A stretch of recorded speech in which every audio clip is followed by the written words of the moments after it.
Bonjour à tous et bienvenue. Quelle que soit la raison du malaise abdominal, comme les ballonnements, la distension ou l'inconfort, il est possible d'améliorer et de prévenir ces sensations en comprenant mieux les nuances du système digestif.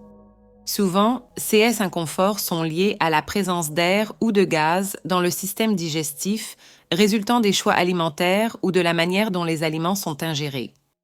Dans cette vidéo, j'explorerai en détail les aliments qui contribuent le plus à la formation de gaz, mettant en avant à la fois ceux considérés comme les pires à cet égard et ceux les plus bénéfiques pour la santé digestive.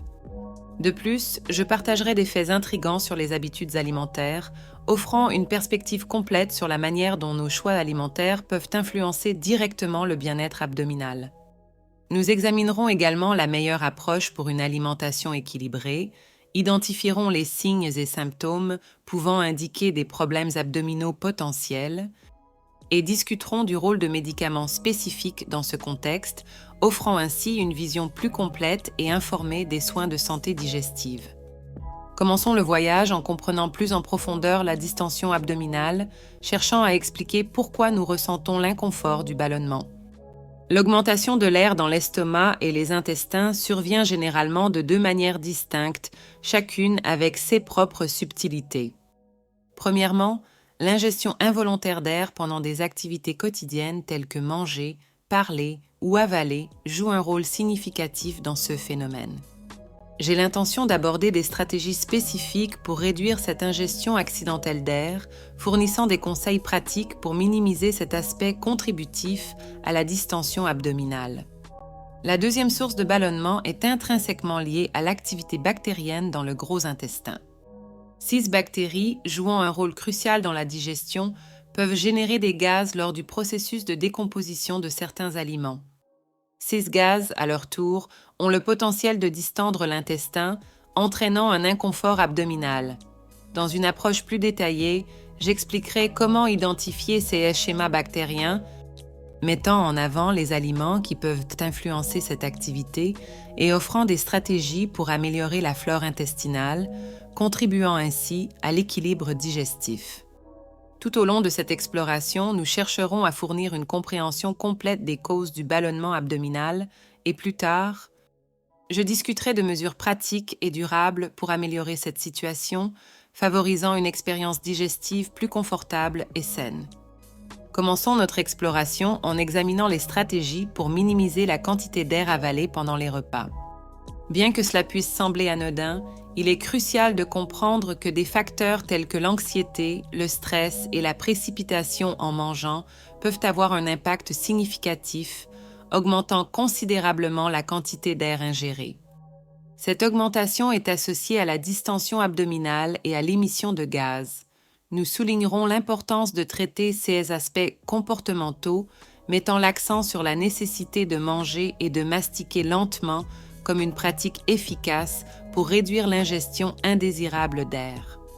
En abordant l'anxiété et le stress liés à l'alimentation, je fournirai des stratégies pratiques pour créer un environnement plus calme pendant les repas. De plus, nous explorerons des techniques de pleine conscience et des pratiques de respiration pouvant être intégrées à l'acte de manger pour minimiser l'anxiété associée à l'alimentation. L'importance de la mastication appropriée sera également soulignée, mettant en avant comment ce processus essentiel favorise non seulement une digestion plus efficace, mais aide également à prévenir l'ingestion excessive d'air.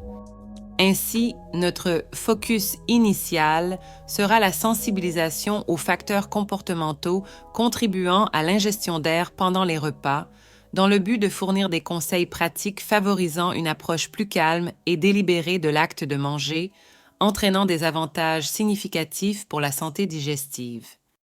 Aborder la manière dont nous éliminons les gaz est essentiel pour comprendre davantage le processus digestif. En général, la plupart des gaz sont expulsés, mais une petite fraction peut migrer vers l'intestin. Il est important de noter que certains comportements tels que parler en mangeant, mâcher du chewing-gum et fumer peuvent augmenter la quantité d'air ingéré, contribuant à ce phénomène. Cependant, notre attention principale sera sur l'importance d'adopter des pratiques conscientes pendant les repas pour réduire l'aérophagie et améliorer la digestion. En mettant en avant la relation entre CS habitudes et l'ingestion d'air, je fournirai des stratégies spécifiques pour minimiser l'entrée indésirable d'air pendant l'alimentation. L'accent sera mis sur la prise de conscience du processus de mastication et la recommandation de techniques favorisant une prise d'air plus contrôlée, telles que des pauses régulières pendant les repas pour éviter la respiration superficielle ou l'ingestion excessive d'air. De plus, nous explorerons comment la posture pendant les repas peut influencer la quantité d'air ingéré et fournirons des conseils pratiques pour créer un environnement propice à une digestion adéquate. En abordant ces aspects, nous visons non seulement à informer sur les facteurs contribuant à l'aérophagie, mais aussi à habiliter les personnes avec des stratégies efficaces pour améliorer l'expérience digestive, entraînant moins d'inconfort abdominal et une santé digestive plus équilibrée. La conférence impliquera une exploration approfondie des aliments qui contribuent le plus à la production de gaz, visant une compréhension approfondie des éléments pouvant affecter la santé digestive. Les produits laitiers, en particulier le lait, le yaourt et le fromage, seront abordés en détail, mettant en avant la complexité de la digestion du sucre présent dans le lait, connu sous le nom de lactose, surtout chez de nombreux adultes. Nous aborderons des stratégies pour faire face à l'intolérance au lactose et comment des choix alternatifs peuvent être bénéfiques. De plus, nous accorderons une attention particulière aux légumes tels que les pommes de terre, le brocoli, les choux de Bruxelles et autres, expliquant comment certains sucres, comme les oligosaccharides fermentescibles présents dans ces aliments, peuvent contribuer à la formation de gaz dans le système digestif. Nous donnerons des conseils sur la manière de préparer ces légumes de manière à minimiser l'impact sur la production de gaz. Les fruits seront également inclus dans la discussion, mettant l'accent sur des variétés telles que les poires, les pommes, les prunes et les bananes qui, en raison des sucres naturels présents, peuvent influencer la formation de gaz. Nous présenterons des stratégies pratiques pour surveiller et équilibrer la consommation de CS fruits, respectant les préférences individuelles et favorisant une alimentation plus favorable au système digestif. De cette manière, notre approche sera complète, visant à fournir des informations spécifiques sur les aliments susceptibles de déclencher la production de gaz, tout en offrant des options et des conseils pratiques pour une alimentation plus équilibrée et confortable. Nous poursuivrons notre exploration maintenant en dirigeant notre attention vers la relation entre les fibres alimentaires et la production de gaz. Bien que les fibres soient généralement recommandées pour améliorer le transit intestinal et favoriser la santé digestive, il est essentiel de souligner que certaines fibres présentes dans les légumineuses et les céréales telles que l'avoine ont le potentiel de distendre le côlon, entraînant des inconforts digestifs. Dans ce contexte, nous proposons des recommandations précises sur l'introduction progressive de ces aliments riches en fibres dans l'alimentation. L'accent a été mis sur l'importance de permettre au système digestif de s'adapter progressivement aux fibres, minimisant ainsi les risques d'inconfort liés à la production de gaz. Des stratégies pratiques ont été discutées pour équilibrer l'apport en fibres, en respectant les besoins individuels et en favorisant une adaptation en douceur.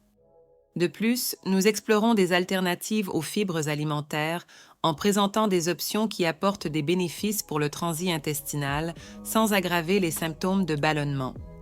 Cette approche visait à fournir aux auditeurs des informations précieuses pour prendre des décisions éclairées sur l'inclusion de fibres dans l'alimentation afin d'optimiser la santé digestive.